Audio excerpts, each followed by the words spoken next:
What a landmark day for Indian cricket because Shubman Gill's become the youngest player to get a double hundred in ODI cricket. And guess what? It's a list dominated by Indian batsmen, now becoming the fifth batsman to do so. To talk about the young upcoming master, I have the grandmaster in Sunny Gavaskar joining us live on Sports Today.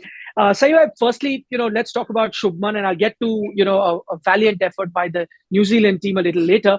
Shubman Gill, there was plenty of talk when he came into the ODI team because you had to look beyond someone like a Shikhar Dhawan.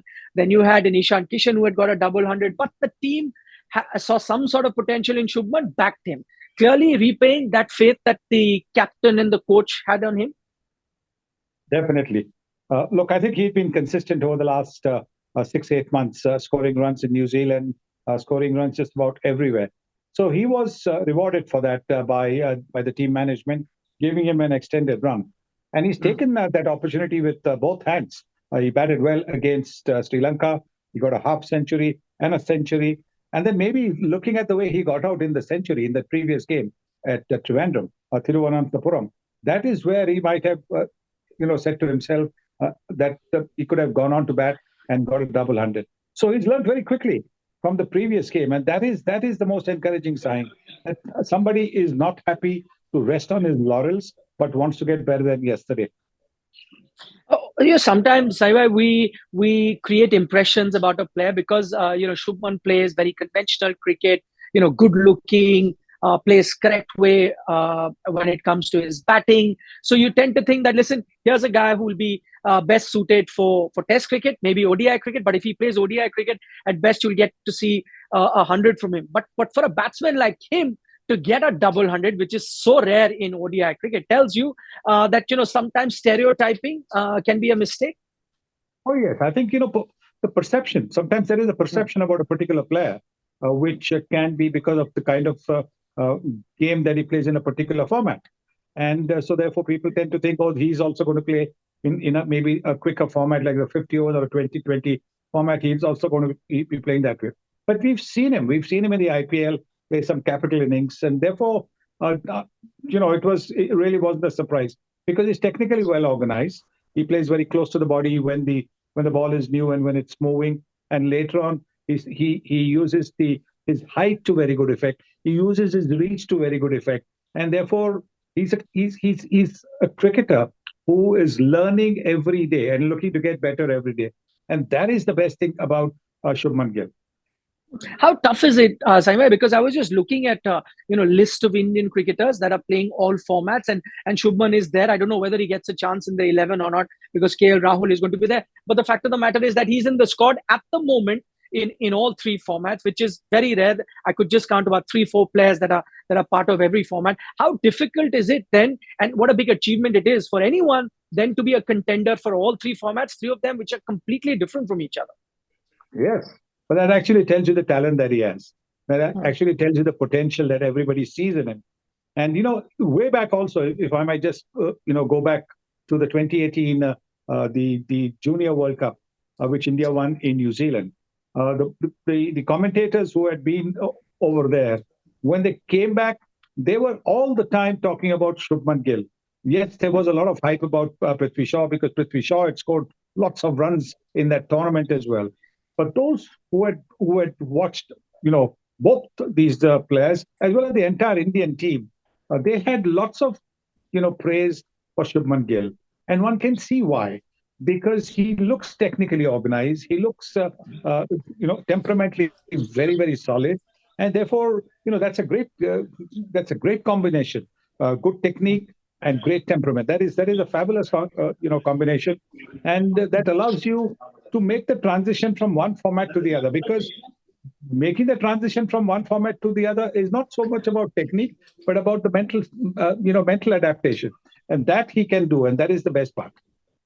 This is, of course, the World Cup year, 8 months to go for the 50-over World Cup. It's pretty much, you could say, sealed India's opening combination. It is Rohit Sharma, Shubman Gill now. Looks like, isn't it? Because that is when somebody who's scoring runs the way he is, then you can't do anything to dislodge him. He's got to go through a real run of poor form for anybody to look other than Shubman Gill to open with Rohit Sharma. Hmm.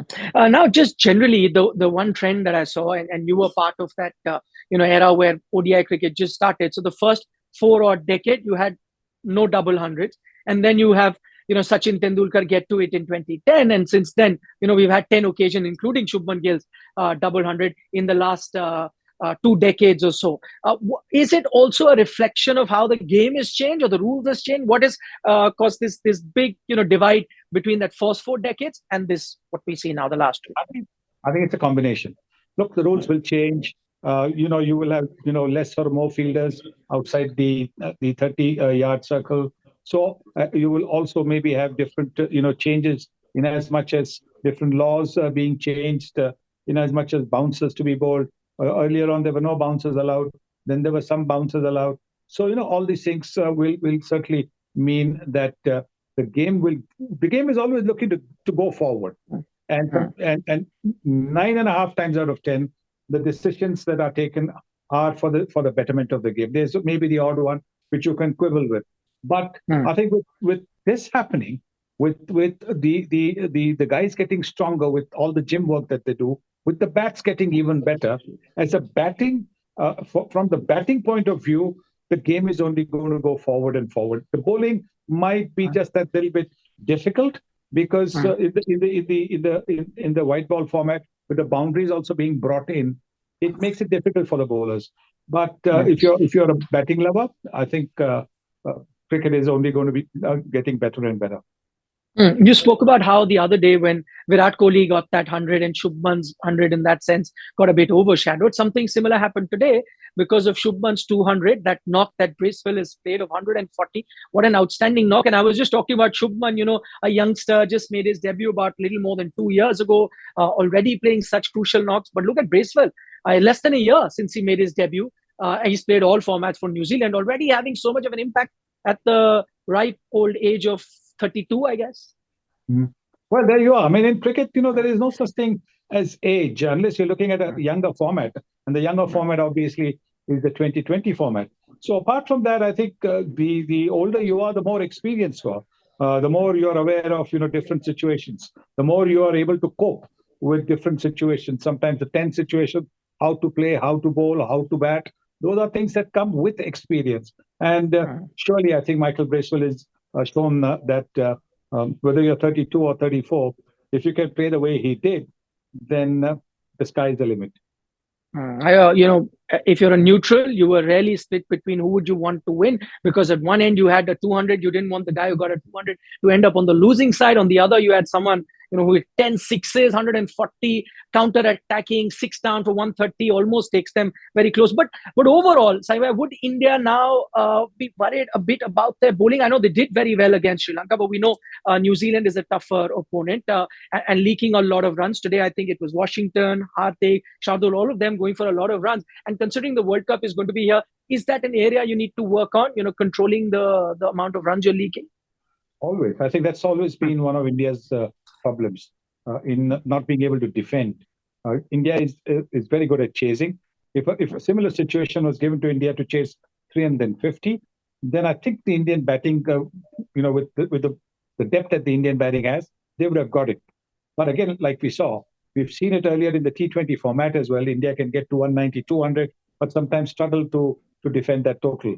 So clearly, I think that the bowling is the area that has been a concern for a while, and that is where you'll probably find a little more churning going on. Saibai, finally, a word on both Mohammad Siraj and Kuldeep Yadav, and I don't want you to talk just about this match. For the last few games, these two bowlers have been absolutely outstanding. Outstanding is the word, because with the new ball, what Siraj brings to the table is not only hostility; he brings a lot of cleverness into it. Look at the way he shaped his bouncers just outside the left-handers off stump, so the batsman had to go all round to try and hit it towards the mid-wicket area, and were not able to control it. And he got a couple of wickets with that. He's got this great ability to get the ball to nip back in, which is the wobble seam ball, because he realizes that he cannot get normal in swing, because the wrist position changing will mean his outswinger will have a bit of a problem. So he's again somebody who's shown that he can pick you wickets at the top. He can come in the middle, pick you wickets, or bowl quiet overs, and towards the end as well.